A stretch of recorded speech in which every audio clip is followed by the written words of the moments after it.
Olá, seja bem-vindo. Eu sou o pastor Eduardo Rocha. Nós estamos aqui começando uma nova jornada aqui por esse novo meio, né? O YouTube. E eu já quero deixar o convite para você se inscrever nesse canal, ativar as notificações, clicar lá no sininho, clicar no joinha e nos seguir. Aqui nós estaremos tratando sobre assuntos muito relevantes e principalmente se você é pai, se você tem crianças pequenas e se você é cristão. Pai cristão. Você aqui encontrará conteúdos relevantes que podem transformar a sua vida e a sua jornada na educação do seu filho. Você vai aqui eu quero te dar dicas, te dar informações de como você entender melhor o que acontece no mundo e como o mundo tem tentado destruir, tem tentado raptar as crianças e aliená-las, né, de seus pais. Nessa meu trabalho, tanto como pastor, como pai, como esposo, como chefe de uma família, muitos desafios têm apresentado diante de mim e eu tenho buscado compreendê-los de forma integral, sem fazer separação do que é ser um pai, do que é ser um pastor, do que é ser marido. Porque a minha compreensão de pessoa, de homem, de pessoas, né, é uma compreensão mais integral. Eu acredito que não podemos ser um profissional diferente de um marido, diferente de um pai e ter comportamentos. Essa segmentação da vida que muitos propõem, ela é algo impossível, é um sonho impossível, não existe isso. Você é uma pessoa só, você não pode se dividir dessa forma. É claro que existem os contextos e as formas com que você vai trabalhar em cada momento da sua vida, mas você é a mesma pessoa.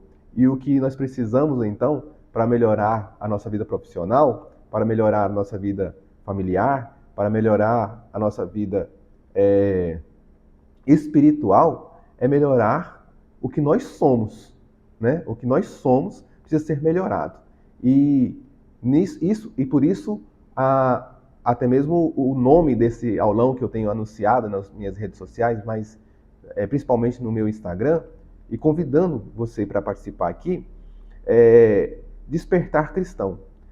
Nós precisamos nos despertar, acordar de um sono que nós temos, que eu tenho identificado isso em muitas das demandas que surgem, principalmente na congregação, quando as dificuldades que nós encontramos com os irmãos, as dificuldades que nós encontramos na nossa sociedade, e eu percebo que o cristão tem dormido com relação a alguns ensinamentos muito básicos, muito elementares, inclusive da fé cristã, inclusive sobre o que é ser um ser humano, de acordo com aquilo que a concepção divina, a concepção da própria igreja a respeito disso. E é sobre isso que eu gostaria de trabalhar com vocês, e aqui eu quero apresentar um pouco das minhas ideias. Nos últimos anos, nós temos nos chocado muito ao perceber a depravação que o mundo tem se encontrado. Quando você pensa por exemplo, o que nós vivemos no ano passado, o ano de eleições, e talvez uma das eleições em que o povo evangélico, o povo cristão, né, inclusive aqui eu incluo também os nossos irmãos católicos, eles se empenharam e abraçaram muito uma causa específica. Isso virou tema de livros, isso virou notícias de jornais, isso virou debates, inclusive no meio do mundo, como entender a participação dos crentes, a participação dos cristãos na política. E eu não quero aqui falar de política. Eu quero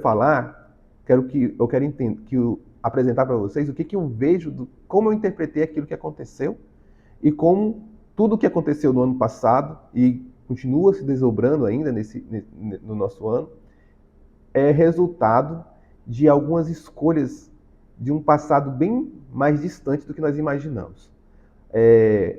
Nossa sociedade ela tem feito algumas escolhas e essas escolhas estão trazendo algumas consequências. E, infelizmente, nosso imaginário, nossa capacidade de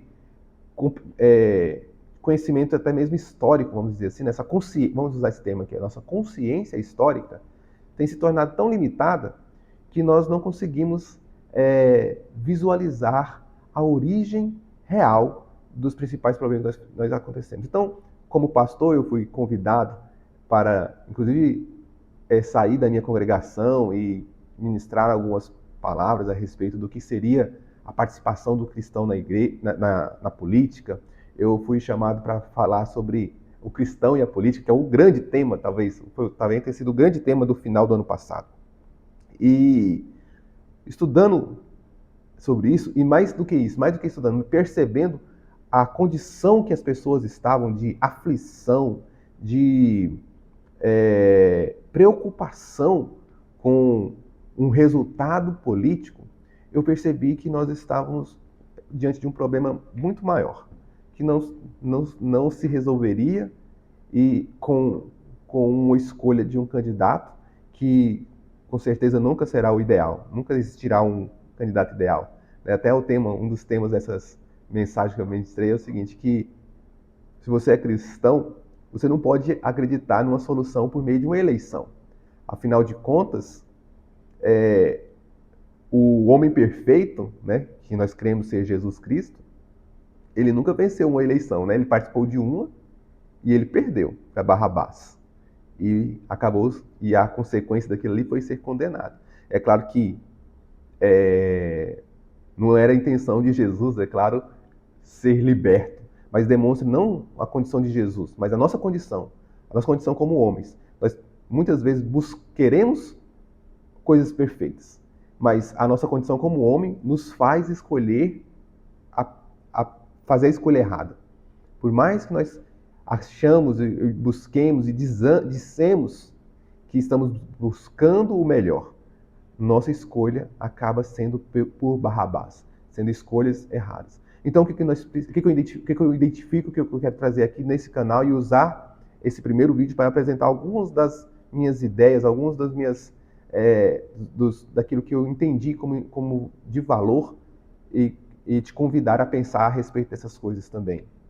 Que não adianta nada eu escolher alguém para eu pensar que se eu escolher alguém eu estarei salvo.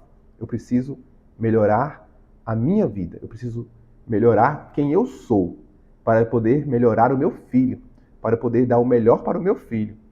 Eu não posso esperar que outras pessoas protejam o meu filho, né? Nós estamos aqui, o tema que eu convidei é o Despertar Cristão, proteja seu filho da loucura desse século. Então, você precisa proteger o seu filho, e é você que tem que fazer isso, e não tem como outra pessoa fazer. Mas proteger de quê? Qual que é o problema? Será que o grande problema que nós temos é o fato de muita gente ter votado naquilo que eu não acreditava? Será que o problema é porque os desenhos animados não são mais tão bons como eram quando eu era criança? Será que o problema é porque existe muita ideologia? Claro que o problema passa por tudo isso, mas isso não é a raiz, isso é a consequência. Uma das minhas anotações aqui que eu fiz aqui, ela seria o seguinte: olha, a desordem que nós vemos no mundo e que você identifica, eu acredito que você identifica se você está aqui nesse canal, você identifica com desordem no mundo, ela não é a causa da nossa desordem, ela é a consequência. É a consequência de uma desordem minha ou de nós como indivíduos. A nossa desordem gera essa desordem na sociedade. O fato de nós, como indivíduos, sermos desajustados, e a sociedade é formada por indivíduos desajustados, ela não pode ser diferente, ela não pode ser uma coisa diferente, não pode ser uma coisa ajustada. Então, o meu chamado é: pense em quem você é, como você está. Você está em condição de propor um mundo melhor? Ou você está na condição de necessitar de uma melhora? Eu acredito que nós estamos muito mais na segunda condição do que na primeira. Até porque a doutrina cristã, ela não pressupõe a opção, ou ela não coloca como meta a construção de um mundo melhor. Outras religiões pressupõem isso, mas o cristianismo, ele vai deixar claro que nós não somos daqui e que o reino, Deus, o próprio Cristo, né, diante de Pilatos, ele vai dizer, olha, o meu reino não é daqui. Eu não governo, eu não estou governando esse mundo ainda. O meu reino é dos céus. Esse mundo, ele está sob um governo, na Bíblia vai dizer que o mundo jaz no maligno. Então, o mundo, esse nosso mundo, esse nosso contexto está sob um governo que não é o ideal. Então, como nós podemos transformar isso?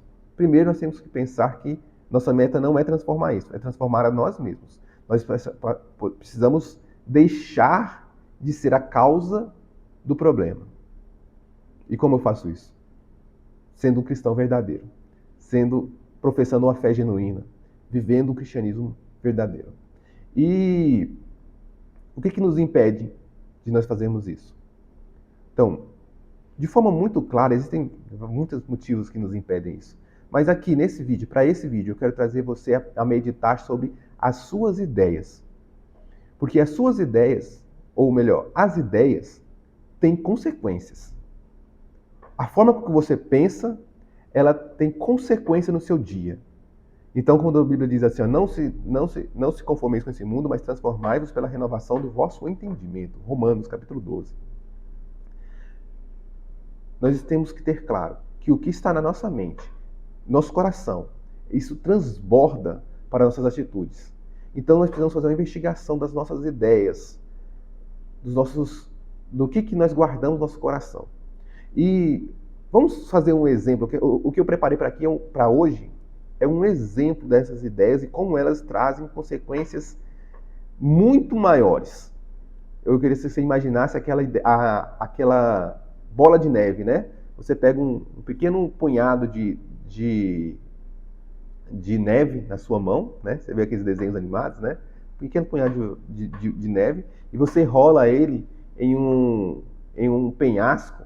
E ele, conforme ele vai girando, mais neve vai grudando, vai virando uma bola maior, e por isso ser uma bola maior, ele aumenta a inércia, ele se torna mais difícil de ser parado. E ele vai se transformando em algo avassalador, numa avalanche. Uma pequena bola de neve, uma pequena ideia errada, ela pode criar isso. Então vamos seguir aqui para esse pequeno exemplo, esse caminhada que eu quero mostrar para você, sobre como as suas ideias podem ter tido consequências muito acima daquilo que você imaginou no começo.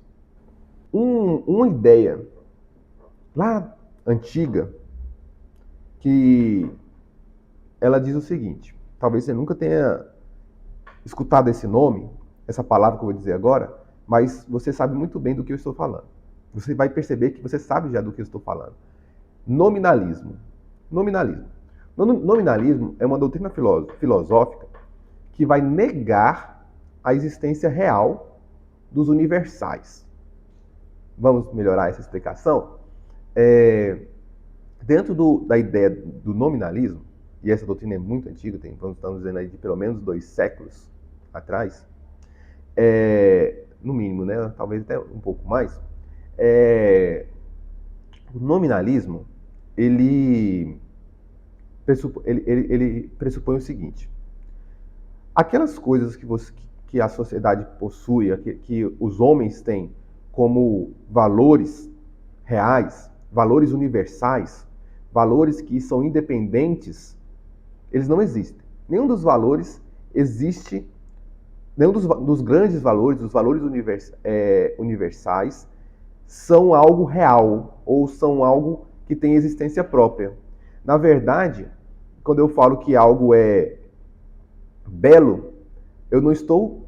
Vamos dar um exemplo aqui. Para o nominalismo, quando eu chamo algo de belo, de bonito, eu não estou apresentando uma característica daquela coisa, mas é apenas um nome que eu dou para um sentimento que eu tenho em relação àquilo. Entende isso? Então,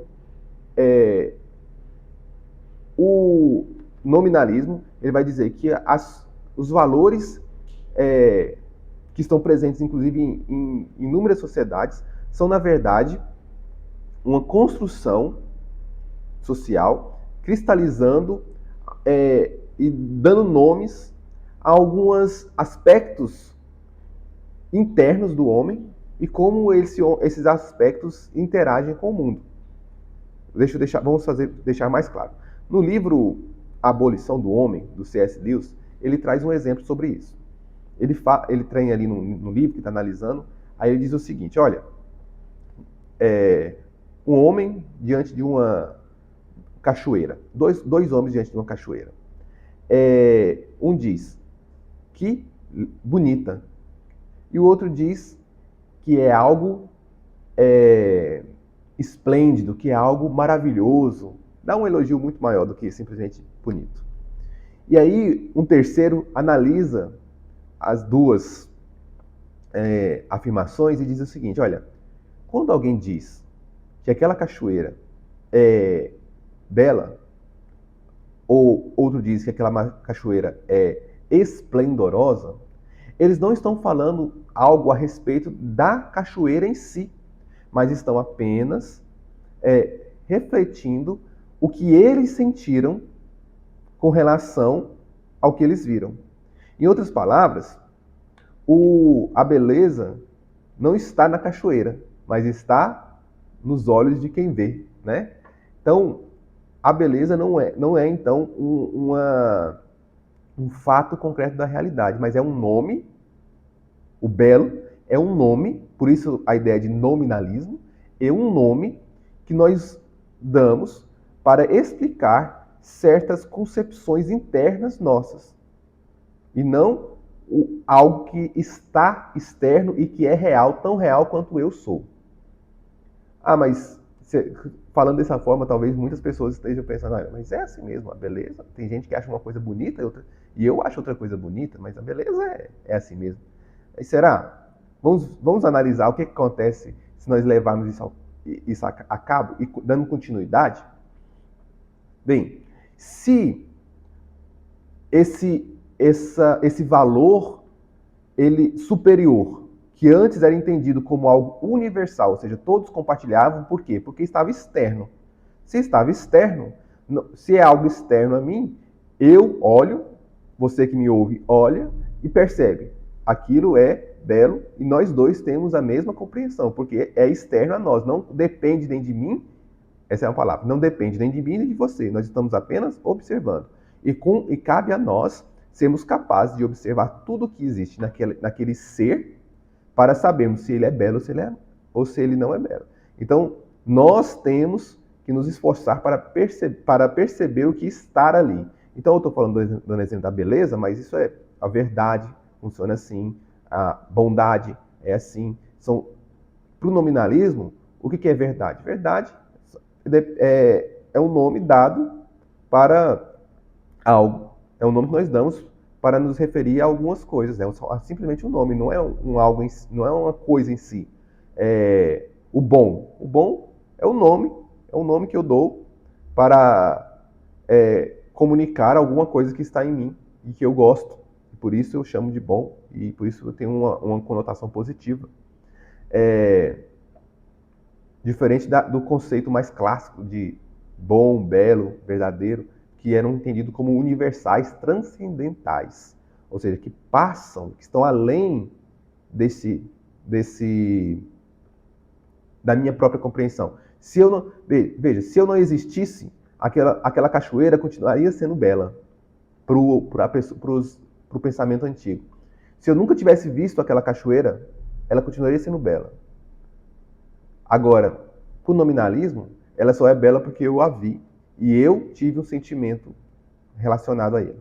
Então, em linhas gerais, o nominalismo vai negar a realidade dos universais e chamar aquilo que nós chamamos de universais como apenas nomes, ou seja, nomes, uma descrição de sentimentos internos a nós.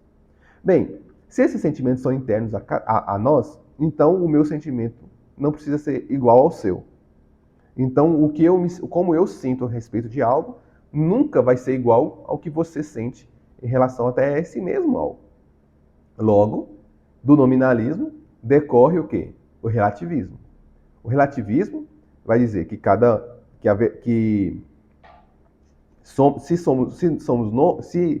se as coisas não existem por si só, elas dependem do que existe. Então, esses valores superiores, eles não existem por si só. Logo, eles dependem daquilo que existe por si só, que no caso sou eu, é a matéria, é aquilo que existe. E ela ganha sua conotação com base na minha análise que eu faço sobre isso. Então, e cada pessoa tem uma análise diferente. Logo, o que eu chamo de belo, você não precisa chamar de belo. O que eu chamo de verdade, você não precisa chamar de verdade, porque é a sua forma de ver o mundo, né? É a sua forma de interpretar o que está acontecendo. Então, o que antes era anterior, externo a mim, agora depende de mim para existir. Então, se depende de mim, ele é relativo, porque depende de mim, depende de você, depende do seu irmão, depende do presidente, depende de todo mundo. Cada um tem a sua, né? Agora, é daí que vem aquela ideia assim, ó, que verdade, cada um tem a sua verdade. Cada um tem a sua verdade. Agora não parece um pouco mais estranho? Não começa a ficar um pouquinho mais longe do que você aprendeu sobre cristianismo? Porque Jesus disse que ele era a verdade. Será que cada um tem um Jesus diferente para você? Diferente? Eu posso acreditar em um Jesus e você acreditar em outro Jesus? E nós dois sermos cristãos? Então, mas é possível eu acreditar no nominalismo e não chegar à conclusão de que... e não chegar no relativismo? É impossível, né? Se você adota o nominalismo, e esse que é o problema, quando a gente fala do nominalismo, parece que é assim, não, tudo bem, é assim mesmo. Aí quando eu dou uma consequência, relativismo, aí você já fala, mas espera aí.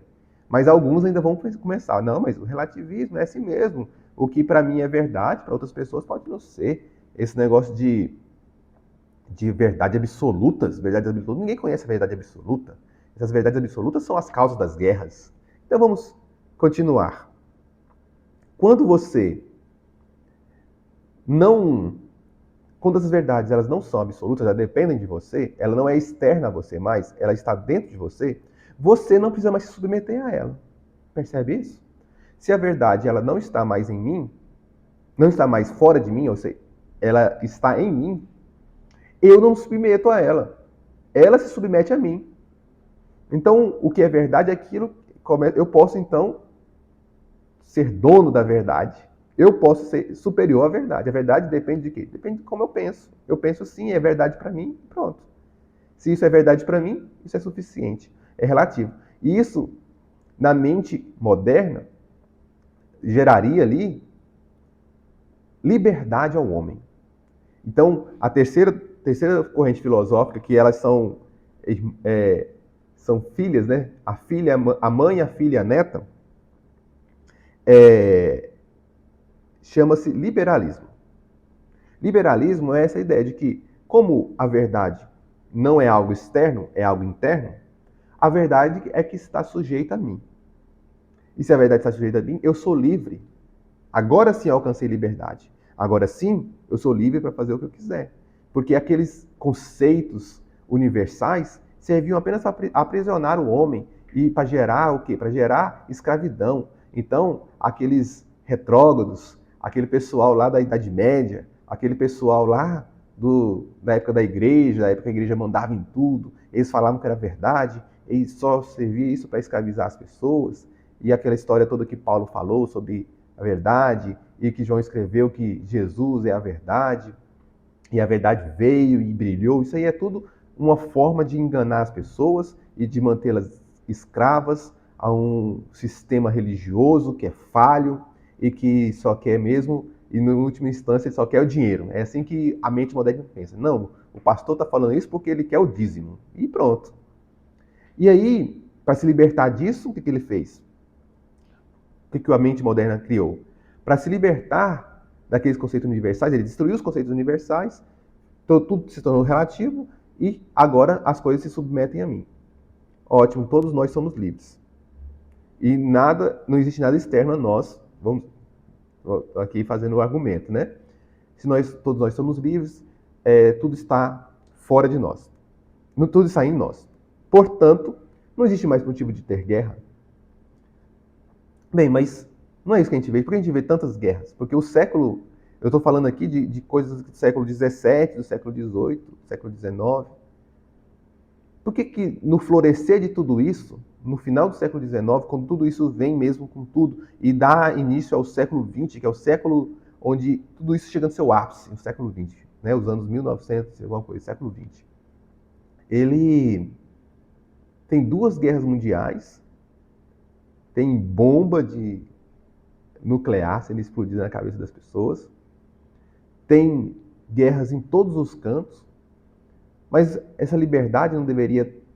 Tem nazismo, fascismo,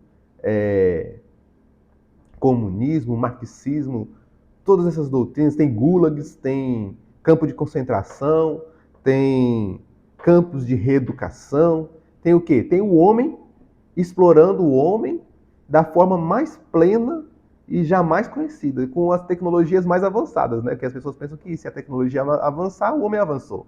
Bem, a guilhotina foi uma das primeiras invenções do iluminismo. A primeira coisa que eles pensaram foi como uma forma bem rápida de matar muitas pessoas, né? Porque a forca às vezes demorava muito e era um pouco, às vezes não era tão, era um pouco impactante demais. Eles queriam manter o impacto, mas queriam que fosse mais rápido. Guilhotina. O desenvolvimento da ciência proporcionou, foi utilizado para quê? Bombas nucleares, etc. Então, essa é outra ideia que está muito na nossa mente. Olha, tudo que é novo, que é novidade, tudo que é desenvolvimento tecnológico é necessariamente bom. Mas nós vemos que não dá muito certo isso. E outra coisa, como que você chama aqui por que a gente chama que o desenvolvimento tecnológico é algo bom? Se lá no começo, lá no nominalismo, você já falou que o bom depende de você. Depende, não é algo absoluto. Porque, na verdade, quando nós não temos, nós chegamos no liberalismo, né? Nós paramos aqui no ponto do liberalismo. Quando você não tem algo externo com o que você tenha que concordar com outro, por exemplo, a verdade é algo tão absoluto que eu sou obrigado a concordar com essa pessoa, mesmo que a outra pessoa não tenha nada a ver comigo. Se nós temos que saber que se algo que aconteceu ela é verdade, nós somos obrigados a nós dois nos dobrarmos a uma verdade, porque ela está externa a nós. Agora, se a verdade está interna, eu não preciso mais me dobrar à verdade. Então, se você acredita em A e eu acredito em B, como eu vou tirar a prova real de qual de nós estamos certos? Não tem como, né? Mas isso acontece o tempo todo. Sabe qual é a solução encontrada? A força. Então, como vai ser resolvidos os conflitos? Se eu acredito em A e você acredita em B, bem, eu não posso te convencer, porque a verdade não existe, não tem como te convencer disso. Então eu vou te forçar ou te manipular. Eu vou te manipular a acreditar igual a mim, ou eu vou te forçar.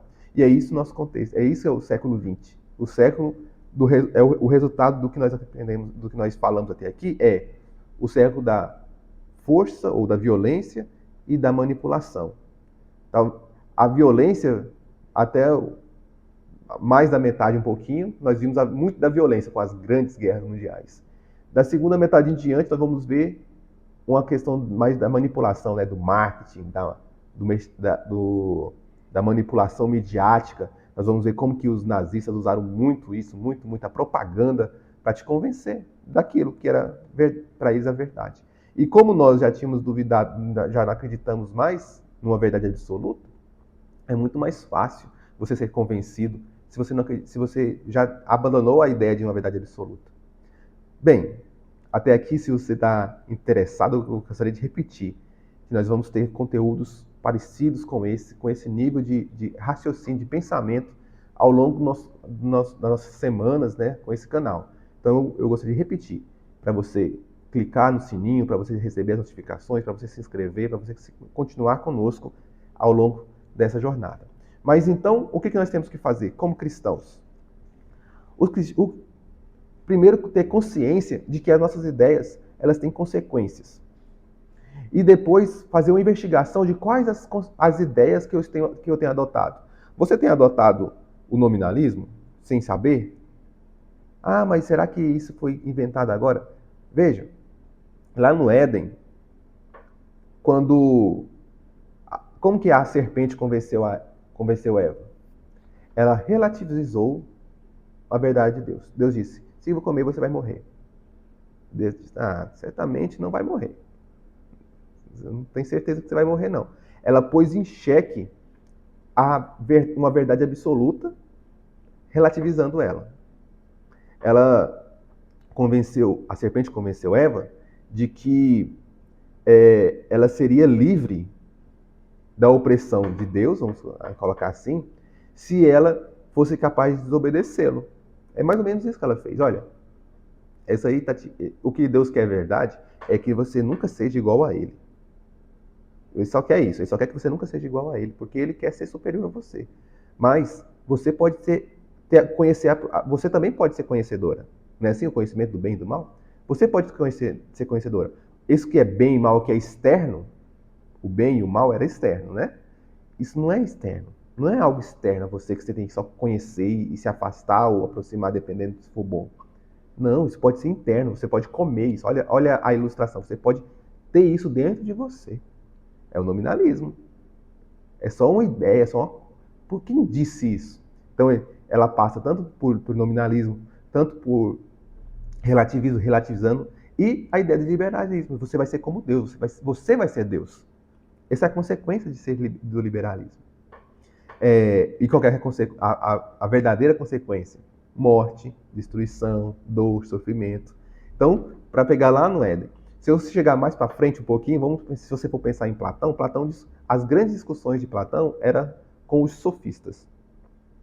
Platão, Sócrates, né? Sócrates ele contrapunha os sofistas. E os sofistas eram o quê? Sócrates, como o início ali da filosofia lá na Grécia, ele se contrapunha aos sofistas. E aí, o que o sofista era? O sofista era aquele que convencia você do que quisesse, do que fosse necessário. Eles eram pagos para convencer as pessoas de qualquer verdade. E como lá era uma democracia, e as pessoas votavam em muitas coisas decididas nos votos, era muito importante, era um serviço muito bom o serviço que eles prestavam, porque se você convence a pessoa, você convence ela de votar em quem ela quiser. Então, os sofistas eram os marqueteiros da época, eles convenciam as pessoas de qualquer coisa.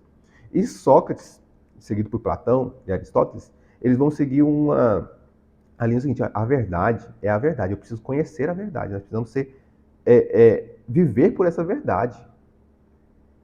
Então eu posso te convencer sim, mas se essa verdade existia, eu não posso simplesmente manipular essa verdade. Então existia um grande conflito entre os sofistas, que mais tarde vão se manifestar, que nessa época não existia ainda esses nomes que eu estou dando, né? Nós estamos dando aqui nominalismo, relativismo e liberalismo. Existiam os sofistas. Mas o que eles faziam, os sofistas,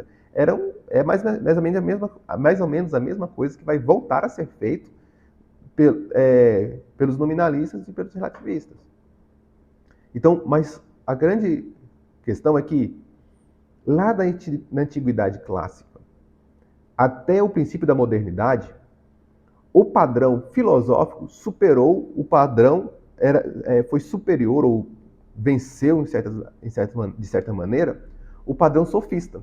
Ou seja, nós tínhamos a preponderância da ideia de Sócrates, Platão e Aristóteles sobre a ideia dos sofistas.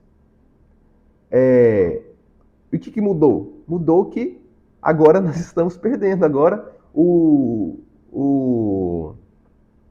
modo correto de pensar é o modo dos sofistas. E o que você vê hoje é isso. São pessoas te convencendo de qualquer coisa.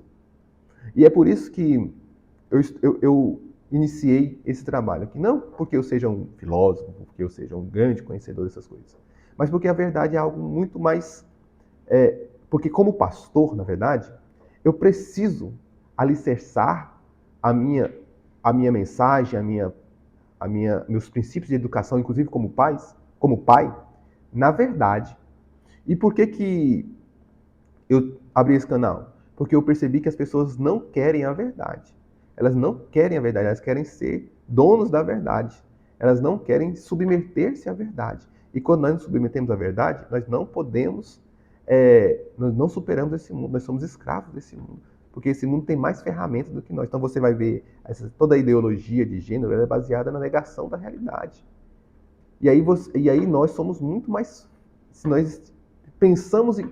Veja, quantos de nós pensamos exatamente igual ao aquele pessoal da militância LGBTQ+, e discordamos apenas do fato da conduta sexual em si.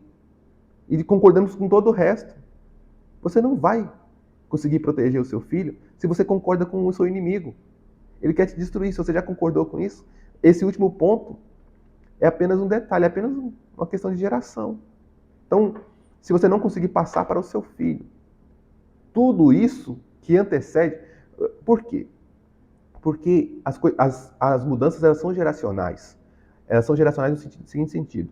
É tirado uma pedrinha hoje que eu acho que não vai fazer falta. É tirada uma peça da nossa cosmovisão e a gente continua agindo normalmente. Por quê? Porque, por uma inércia, nós recebemos do nosso pai o costume de pensar de certa forma.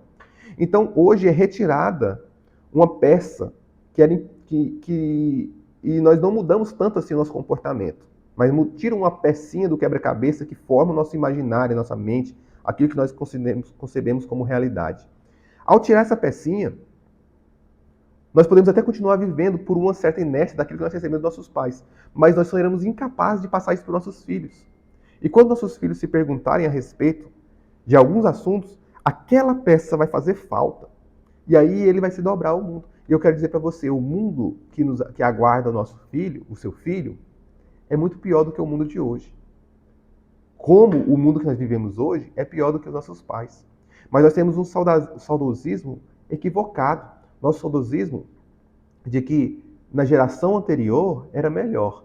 Mas quantas vezes você já viu essa frase? Não, na minha época, quando eu era criança, era muito melhor, as coisas eram mais simples, os desenhos animados não tinham essa perversão. Na verdade, o que acontece é que naquela época, naquela geração, nós éramos ignorantes. Nós ignorávamos completamente o que estava acontecendo. E é por isso que nós temos a doce ilusão de que não estava acontecendo nada de mal. Mas isso é a história que eu estou te contando aqui desde o princípio, ela começa, eu disse que começa em Gênesis, eu trouxe a ideia, como isso aconteceu ali em Platão, em Sócrates, Aristóteles, Platão, então os pais ali da filosofia clássica. E nós podemos mostrar isso, o quanto que isso é antigo. Por exemplo, nós já estamos chegando aqui ao fim desse aulão, mas eu preciso deixar esse exemplo para você, porque é o exemplo que vai mudar a forma de você pensar. Eu comecei falando sobre política. Veja, nós pensamos que se nós voltarmos na forma política anterior, que era o político anterior, vai ser restaurada alguma coisa. Não vai. E alguns mais velhos vão pensar, não é o problema, não é o que saiu agora. É o anterior que estava antes era muito melhor. Porque ele tem naquela mente dele, ele quer voltar naquela mente. Foi isso. E é isso que acontece, né? As pessoas querem voltar naquele ponto na história onde eles se sentem mais confortáveis. Só que a formação da nossa república, você já estudou a formação da nossa república? A formação da nossa república lá na proclamação, lá no Marechal Deodoro da Fonseca, o Marechal Deodoro da Fonseca, ele é produto de todo esse pensamento, dessa linha nominalista, relativista, liberalismo e do liberalismo. E a doutrina que se estabelece ali na proclamação da República é uma outra doutrina também chamada de positivismo. Positivismo. O que é o positivismo? Se existe uma lei positiva, ou seja, uma lei escrita, ela é a verdade. Veja, ela é a negação da verdade. O positivismo nega a verdade. Para ele, o que é verdade é o quê? É o que está lá estabelecido em forma de norma. Então, se a norma manda fazer X, aquilo é o certo. Mas será mesmo? Lá os nazistas, no tribunal, lá o tribunal de Nuremberg, muitos dos oficiais disseram o seguinte, olha, nós só estávamos cumprindo ordens. Nós só estávamos cumprindo ordens. Estava na lei, nós cumprimos a lei. E aí, aconteceu o que com eles? Foram condenados também. Por quê? Porque você nunca vai poder alegar isso. E isso serve também para você como cristão. Você como cristão, Deus vai requerer isso. e vai requerer isso de você como pai. Você não pode simplesmente seguir o que o mundo está fazendo. Porque no final, Deus vai requerer as suas atitudes. E você não vai poder falar, não, mas eu aprendi daquela forma. Bem, você tem um compromisso com seu filho. E esse canal, essa introdução, essa primeira aula, nas próximas nós vamos deixar algo, nós vamos tornar isso mais palpável de como fazer. Mas eu preciso que você esteja consciente. Por quê? Porque eu preciso que você desperte. É necessário que você se acorde e saia dessa inércia de pensar igual o mundo pensa. Nós precisamos entender a necessidade urgente de uma religião sincera. E a religião sincera, ela é baseada na verdade divina revelada por Deus. E, portanto, ela não pode abraçar doutrinas como o nominalismo, como o relativismo ou como o liberalismo. Bem, se você gostou dessa aula, eu quero repetir, por favor, que você compartilhe com seus amigos, que você siga o nosso canal para poder receber mais, que você ative os sininhos para toda vez que nós publicarmos novas coisas aqui, você seja informado. Um grande abraço e nós retornamos amanhã com o nosso segundo aulão. E aí eu prometo que ali eu vou ser um pouco mais prático e dar algumas informações mais práticas, né? Mais práticas para o seu dia a dia. Um abraço e até lá.